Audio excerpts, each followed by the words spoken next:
കണ്ണൂർ കൂത്തുപറമ്പ് സ്വദേശിയായ 18 വയസ്സുള്ള ശ്രീനന്ദ മരിച്ചത് യൂട്യൂബിലെ ഡയറ്റിനെ തുടർന്ന്. ശരീരഭാരം കുറയ്ക്കാനാണ് ഈ കുട്ടി യൂട്യൂബിലെ ഡയറ്റ് പിന്തുടർന്നത്. 1 മാസത്തോളം ഈ കുട്ടി വെള്ളം മാത്രം കുടിച്ചാണ് ജീവിച്ചത്. 6 മാസത്തോളമായി ഈ കുട്ടി സ്വയം പട്ടിണി കിടക്കുകയായിരുന്നു. ഈ അശാസ്ത്രീയമായ ഡയറ്റിനെ തുടർന്ന് കുട്ടിയെ ഡോക്ടറെ കാണിച്ചിരുന്നു. അപ്പോൾ ഡോക്ടർ കുട്ടിയെ ഒരു മാനസിക വിദഗ്ധനെ കാണിക്കാനാണ് കുടുംബത്തോട് പറഞ്ഞിരുന്നത്. എന്നാൽ അവരത് ചെയ്തിരുന്നില്ല. കടുത്ത ഛർദിയും ക്ഷീണത്തെയും തുടർന്ന് ഒരാഴ്ച മുമ്പാണ് കുട്ടിയെ തലശ്ശേരി സഹകരണ ആശുപത്രിയിൽ പ്രവേശിപ്പിച്ചത്.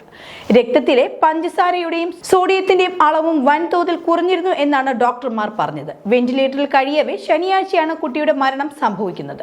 ശരീരഭാരം കൂടുമെന്ന ഭയം മൂലമുണ്ടാകുന്ന അനോറെക്സിയ നെർവോസ എന്ന ആരോഗ്യ പ്രശ്നമാണ് ശ്രീനന്ദയ്ക്ക് ഉണ്ടായിരുന്നതെന്നാണ് ഡോക്ടർമാർ പറയുന്നത്. ഭക്ഷണശീലങ്ങളെ മാത്രമല്ല, വ്യക്തിയുടെ മാനസിക നിലയെയും ഈ രോഗം ബാധിക്കും. രോഗികളുടെ വിശപ്പ് നഷ്ടപ്പെടുന്ന അവസ്ഥയിലേക്ക് ഇത് എത്തിക്കുകയും ചെയ്യും. മട്ടന്നൂർ പഴശ്ശിരാജ NSS കോളേജിലെ 1ാം വർഷ വിദ്യാർത്ഥിനിയാണ് ശ്രീനന്ദ.